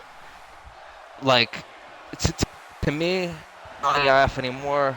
I'm probably the best of all time still to this day. Not trying to talk shit on anybody. He has his reign, but of the world title, that was me. And that's why I left. Like, I didn't have beef with anybody. That's why when me and Brutality spoke, I was, cool with him, but I just wasn't cool about the situation. Now, for you, the situation, you had said with Brutality, you guys were cool. Were you guys cool instantly after victory votes, pretty much, like within a day or two? Or did that take time?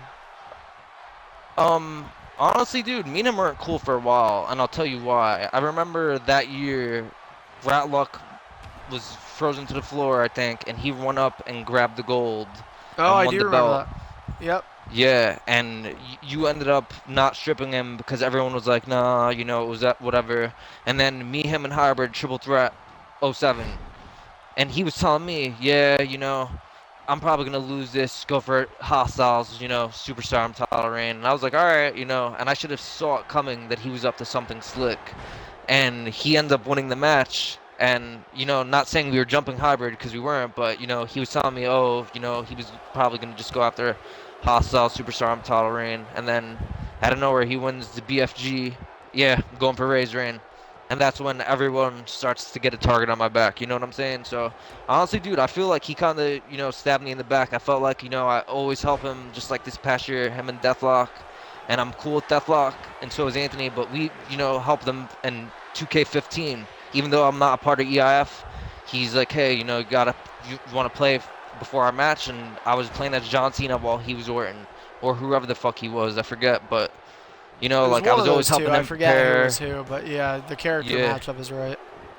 And, I just feel like me and Anthony would always, just a better friend to Brutality. So the only reason actually me and him did become friends is because of Finley. He told me, he wanted to be cool, so I was like, fuck it. But he's still one of my good friends to this day, even though he pulled that shit. But, yeah. Now, and at this point, too, Anthony left about a month and a half, 2 months before then. Tony Soccerboy beats Anthony in the BFG. Now, you lose in the semis. Tony loses in the opening round. He gets very frustrated, breaks the game. And then there was another thing going on at that time where you had been saying, every Friday, I think it was, Anthony's going to get the game. And it was several Fridays that were saying that. So whether this be a question for you or Anthony here, do you feel, I guess maybe it is more so of a question for Anthony, that, for you, Ant, you have those couple months away. Obviously, you're still watching Raymond. He's competing in EIF while you're gone at this time. And there was constantly talk about you getting the game. Do you feel like maybe it was held off? Because did you have any idea that maybe Raymond was on borrowed time? And I don't say that in like, oh, he was getting fired. Like, as in like, obviously you guys are I don't care what anybody, look, I don't care what anybody fucking says. I get it. This is a video game. I get that this is not real fucking wrestling. You're not taking literal bumps, okay? I get that. All right. But I think you two would agree, like, it's because of it being a try-hard league, it's a stressful league. It's a tough place to be at times. And I think at the main event level, it just gets, I think the higher you go in EIF, and this, in no way am I trying to discourage any superstar that will move up in the league, but I just feel that the higher you go in EIF, the more stressful it gets, the more difficult it gets to deal with everything.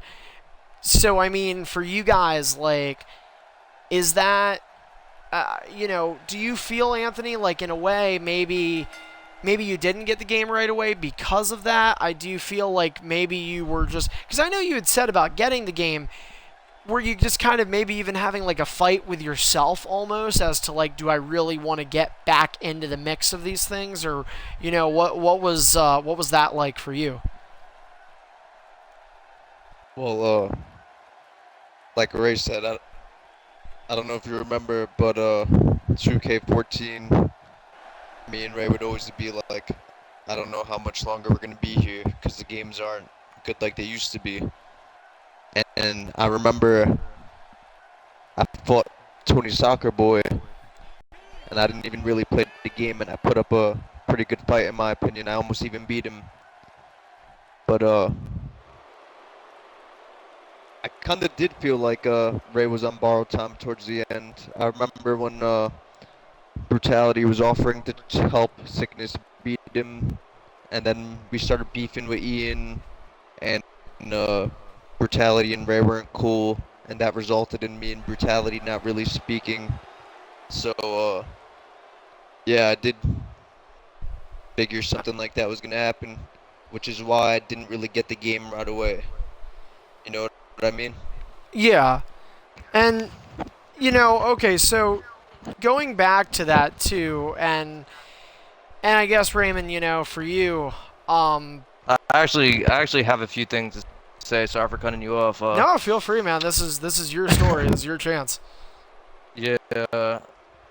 For like that whole thing too, like I'm just remembering like now, like just thinking about it, dude, like another reason why I left, like I remember like everyone was trying to come after like Hasa. Again, not taking shots. He was like after my hardcore title reigns for holding 9 at the time. He probably beat me now, or I remember he did beat me before I actually did leave. But I had 9 title reigns, and he wanted to tie me or hold 10 of them, and then Brutality fucking trying to beat my reign. So like I said, I did have a huge target on my back, but I still like no matter what. They can't take the 2-time only EIF Royal Rumble winner, the last person to hold the 3 titles at the same time, and SVR 2009. You know what I'm saying? So it's just, I was on borrowed time. I completely forgot about that whole Sickness shit. How me and Brutality are supposed to be cool and shit, and I'm helping him practice for a match, and then he's gonna fucking give Ian a fucking cheap fucking moveset or a fucking moveset to play against me with fucking all these moves. Meanwhile, it was supposed to be a clean match, you know what I'm saying? And then he's gonna try to go try hard. So I'm like, get the fuck out of here.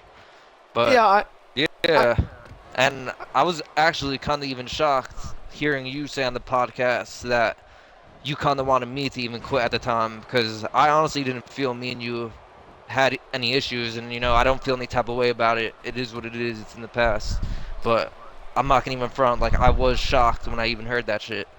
Yeah, well, and obviously this is an opportunity, and for those that are listening, this is the first time that the 3 of us have ever had this conversation. And I think so my viewpoint was kind of similar to what you two have been saying about being on borrowed time, because I remember that, it really felt like 2K14. I mean, you guys were always, and I mentioned this, blunt guys that you're stand up, all right? You're not going to hide something. If I'm like, Raymond, is anything wrong? You're never like, oh man, I'm all right. Like, you're like, yeah, there's something fucking wrong. Like, and I think that helps. I think I wish more people were like that.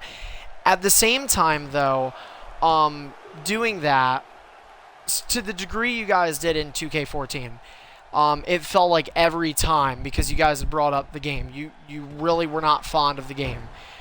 Continued to get worse. You knew at the time we're moving over to Xbox One for 15, and so you have to factor that in. We're making a console change. And I just felt like, for me, the reason why I wanted you guys maybe to part ways, it depends on the way you word things, because I didn't necessarily mean it in like a violent, like, fuck these guys, I just think I meant it because it was every couple weeks, it was, I don't know how long I'm going to be able to play this game. Or I really do sound like I'm fucking reenacting the CM Punk podcast. This seriously was how it was, though. It was like, you guys, it was always, I don't know how much more I'm going to be able to take. If you don't do this, I'm quitting. I'm about to quit EIF. And it just became, I think, a very difficult working relationship. And that's the hardest thing with us, is that, and we've kind of talked about throughout this podcast, is, we were such good friends. And I think even so, now 2 years after the fact, I still believe you guys were some of my best friends here on Xbox. I think all time you guys will always be. And for those that don't know, we talked earlier, if you guys are just now tuning in, we talked earlier about the friendships that you make on Xbox Live and the fact that they're genuine friendships. Raymond, Anthony, and I have known each other since we were 12 years old, right? And Yeah, 12. and now I'm 21. You guys are 22 in September, right? Yep. So basically a decade. And 2013, a year before they leave, we all met up in real life. And these are the only people I've ever met from Xbox. That's not to say I wouldn't be willing to meet up with anybody else. And my high school senior trip was to Six Flags in New Jersey. I told Ray and Anthony about it. They end up going down. We end up hanging out for a few hours. This is like the week or a few days before Anthony's in the finals with Brew, BFG. It's an awesome feeling, because it was like I was really nervous going to meet them, and then within maybe 10 minutes or so, it just felt like I had a headset on and we were just in a party chat, just in person. I know that might sound weird, but, it was just like that kind of friendship and that kind of trust level. And keep in mind what I've been saying throughout the podcast. Ray and Tony, these aren't two fucking scrawny or two fat fucks I'm going to meet that I don't need to be worried about. Anybody else is thinking, if I say the wrong thing, these guys are going to fuck me up. But I didn't have that worry with them, because, they're good friends. I met up with them. I don't regret it. I would have loved to make something happen again. And that's the hardest part about EIF is there's a business side to it and there's a friendship side to it. And I knew that the business decision would severely affect the friendship. And I just felt that at the time with you guys, like what I had said a few weeks back with Greedy, is that it was a very tough time for you guys. And I think, okay, Anthony leaves. Anthony's telling me every Friday he's getting the game, or, next Friday. And it's just like, I feel like he's more and more pushing it off. And I kind of had that sense that, like, maybe he doesn't want to come back. And then, Ray, at this point, now you really are out on your own. Because for the last couple months, any time in EIF your back was against the wall, which was a lot of times, and you know that, your brother was always there for you. And now he's not. Like, he's there, but he's not there in EIF. So now it's like the lone soldier, against the fucking world, And as good as you can be, it's not always about the matches. It's about the shit going on outside, like you had mentioned about Brew training Ian for, I believe it was collision course or something happened between you two. Yeah, You know, it was something like that. and you know that's supposed to happen, and all this stuff is going on. So I mean, it's just, you know, it was a tough time, and I look back on the decision. I don't know it's the best one. I really don't know if it was.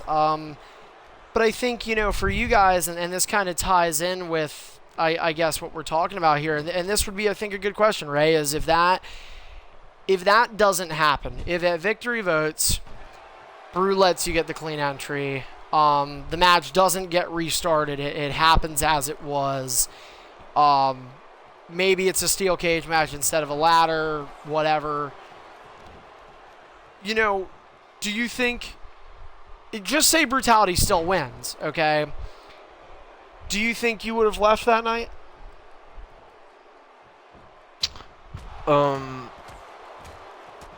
I feel like if he would have done it the clean way, and he actually would have beat me, not saying he couldn't have beat me in 2K14, because, you know, he's good.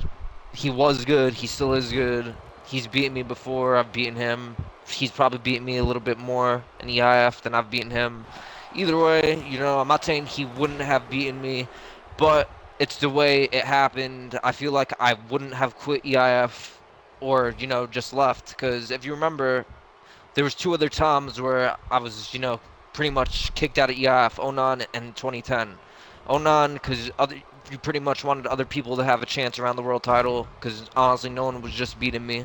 And then in 2010, I remember I was just, like you said, I was always saying those smart comments, and we were in a fatal 4-way double title match for the world title, my world title at the time, and your intercont, and I won that, and you kicked me the fuck out because I was just talking shit the whole match because I felt like you guys were jumping me.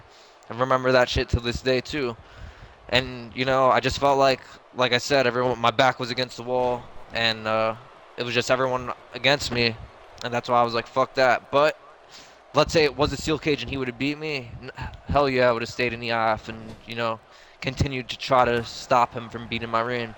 So you know, if I mean, you know, and so just to kind of continue off of that, okay, and you know, there's no perfect world, and there's, you know, but there's a fantasy world out there somewhere, I guess, and we can say what ifs. And you guys are fans of Dragon Ball Z, I am too, so you guys know about the what if stories. All right, so in a what if world where that does happen, and there's a day after victory votes 2014 with Raymond as an EIF superstar, that's 2 years ago. Given what you know about the games, given we were switching over to the Xbox One, given the EIF network and how some things would have changed, do you think you would still have been in EIF today? And if not, when do you think would have been the final straw? I know, at least for me, I don't know about Anthony, but for me, I liked 2K15. Yeah, he even just says he agrees with me. Yeah, dude. Yeah, like, I probably would have wrestled in 2K15. I actually, you know, played the game. I was actually really, really good at that game, even though it was like scrubs like Greedy and Tripod were good at the game. You know, but yeah, like, I definitely would have wrestled, and you know, I played one ranked match on this game. I've played story mode, and that's it, and that was when the game first came out. This year, honestly, man, I haven't played. Maybe if I played, yeah, but you never know. WrestleMania 10's around the corner. 2K17. And yeah, and I mean the I believe that the sky is the limit there.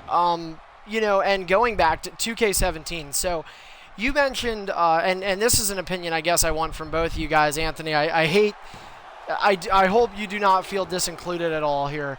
But, you know, you guys have both, I think, have expressed some distaste for the reversals and the limit of reversals. And, you know, you guys obviously know there's Superstardom in EIF. Well, you know, there's some guys in EIF that are fighting in Superstardom with just 3 reversals. You know, so, I mean, Yeah, which looking is completely unfair, you know? And looking at that in more of a strategy base, because I guess it is somewhat more strategy because of knowing when to use the reversals. And you're not the only veteran superstars. Animosity, a guy who's been around just as long as you guys. I mean, he's struggled at a really rough year thus far with the reversals, just because I think he's so used to doing it the way you guys were talking about, and just you're used to reversing every time somebody's trying to hit a move, because you never would want to let somebody hit a move on you. That's just not, that's not how it went back in the day. You didn't, and I guess this is probably more favored towards simulation guys, because they're like, oh, I'm used to fucking people beating the shit out of me all the time, so I can make my comeback. But I mean, for you guys, like, I would say because this is the first year that it's like that, I personally think it's probably going to be around. And so I guess that would, my question would be for you guys, like, what do you think 2K17 moving forward, do you guys see yourselves buying that day one? And do you think you could adjust in a game that you're only allowed 5 reversals, and in Superstardom where you could potentially have less than 5? To be honest with you, man, like Ray said, 2K15 wasn't the best. It was decent. I didn't mind it. Me and him are pretty good at the game. This game, I've only seen Raymond play it. I actually think I still have mine in the plastic. I haven't even played it because I didn't like that limited reversal shit, because that's corny to me. But yeah, I think I would get 2K17, see what it's about, give it a chance. And I mean, yeah, Raymond, for you then, because I know you kind of saying the same thing about the reversals. I mean, every WWE game I've picked up, I've been good at, even, the shit ones like WWE Legends of WrestleMania and shit. So, I'm not trying to sound cocky or anything. I feel like even being limited reversals, I mean, I always was an ED guy, but I did like Superstardom too. I feel like I would probably definitely be more of an ED guy, because I wouldn't be losing to people that I shouldn't be losing to with 3 reversals. So I'd definitely limit myself on Superstar, maybe multi-mans, because you know how I was getting with the one-on-ones. And I'm not saying I wouldn't have any one-on-ones, because I definitely would want to build myself back up if I did return, show those new guys that I'm still a force to be reckoned with. So I'd definitely be playing all the new guys, but I'm, like, I'd definitely just say it would have to be more towards ED. But yeah, if I played it and, got a hang of that, yeah, definitely, play, even if it was limited reversals.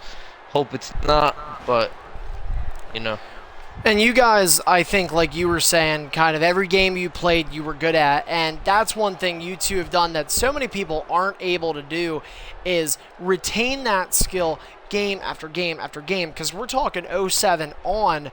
Even before 07, I don't know how good you guys were, because this is a pre-online era we're getting to. We're talking stream era, or pre-Xbox Live, and you guys always had that talent. You've been talking WrestleMania 10, which is EIF WrestleMania 10, arguably could be the biggest event in this league's history, coming up in March of 2017 on WWE 2K17. You said a couple times, Raymond, Tony, do you agree? Is there a chance that the door is open for the Rockstar Revolution to once again reign supreme over EIF? To be honest with you, man, it really depends on the game. I mean, I feel like I have some unfinished business in EIF, but it's definitely a possibility. Never say never. That took from your favorite singer, Justin Bieber. Raymond, your thoughts? I mean, if any of you guys watching want to go to the EIF website and go to my name, you could scroll down and see, almost a 40+ title reign. So, I mean, second to me. I definitely would. Yeah, And I mean, I've pretty much done a lot of the things I wanted to do. One thing I haven't done is being a Money in the Bank. Probably the only match I've never actually been in inside of EIF. So that's one thing that I'd probably be a little interested in doing. I mean, other than that, I'm last top hot guy in EIF, Tony Soccer Boy. I beat him before. I did quit EIF in 2014. We had a one-on-one on ED. So, you know, I'd be down to come back. If the game was good and I played the game, I definitely wouldn't. No offense to Flip, I wouldn't become a mediocre joke. Not that I think my skill would have anything to do with it, but lack of play can. So, like Ant said, it depends on the game, but. Is somebody that, I think wasn't a mediocre joke. What do you guys think? Real quick, time for, I guess, one last very brief question is, what were your guys' thoughts last year? I know you knew about it, saw a couple of the matches. Legend Killer DDV in 2K15. First time he fought a full year in 7 years, nearly 7 years for him. Didn't end up winning the World Championship, but he was doing really damn good. Do you think a story like that, seeing Legend Killer come back after all that time, may have possibly stirred up some of those thoughts from you guys? You guys obviously knew Legend very well, and you knew Raymond. He was the last guy that beat you in a one-on-one on SVR 09. It's prior to your multi-month world championship reign. I mean, and I always say, and not to knock on you, but you never know if he would have been around that year. So, I mean, seeing him back, I'm sure you guys had to think was kind of cool, just really unexpected. And do you think that at all maybe fuels the fire a little bit for what you guys might be able to do, seeing what he could do after all that time away? I definitely thought it was cool, just because in 2008, joining back EIF in the summer, he was the guy to beat. He was arguably the best in EIF at the time, and to see him come back 2015 and wreck the competition, I think that's pretty dope. It's unfortunate he couldn't grab the gold.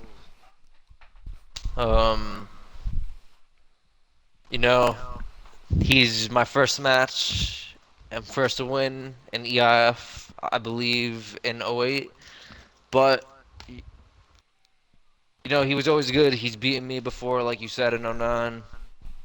Sometimes I think, what if it was me and him instead of him and Sickness at WrestleMania 2? Wrestling one-on-one, because that's something like when I was at the top, because when he did beat me, I don't feel like I was at my prime in 09.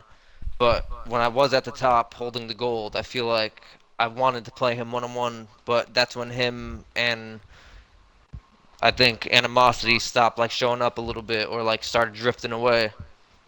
That's the last I think I remember of him, but I think it's pretty cool. I mean, I would like to see other faces return. I mean, there's still guys like Hybrid, Brutality, Hostile, Ratlook, of the main eventers like that, but there's now old guys like Secret, Ian still not around, old people like that. I mean, yeah. Well, you know what, Legend Killer obviously had an awesome return, and who knows, maybe someday, whether it be WrestleMania 10 or not, we have still not heard from the Legend Killer. We have seen some cryptic tweets from an EIF's Beast account sent to the EIF network. Whether that is him or not remains to be seen, and whether that EIF's Beast will come out or not, we do not know. But we do know this: Legend Killer was certainly a beast in EIF, as were Raymond and Tony Vinn, two of the greatest superstars to ever be a part of EIF. Guys, thank you so much for being here on the podcast tonight. Awesome podcast. Thank you to all that tuned in. Don't forget to follow us right here on Twitch, as well as over on Twitter using @EIF Network, where you can stay up to date with the latest breaking news and more.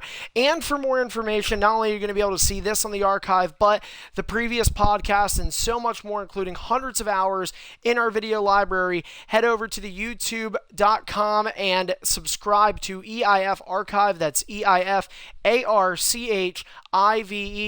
And if there's anything we missed there, any other inquiries you have, go to our website, leaguelineup.com/EIF lives for show results, roster pages. Raymond gave a shout out about that and more. When we come your way next, it's going to be tomorrow, late evening, 10 o'clock Eastern, but it's Superstardom 300, NBC and Jetstar in the main event for the undisputed Superstardom Championship. The winner will walk in to defend that title at SummerSlam, a pay-per-view Raymond and Anthony won numerous matches, many of which for world championships at. So once again, thank you to Raymond and Tony Vinn for being a part of the second episode of the EIF podcast. Thank you to all that listened in, and we hope to see you next time right back here on the EIF network. Good night, everybody. Rockstar Brothers out.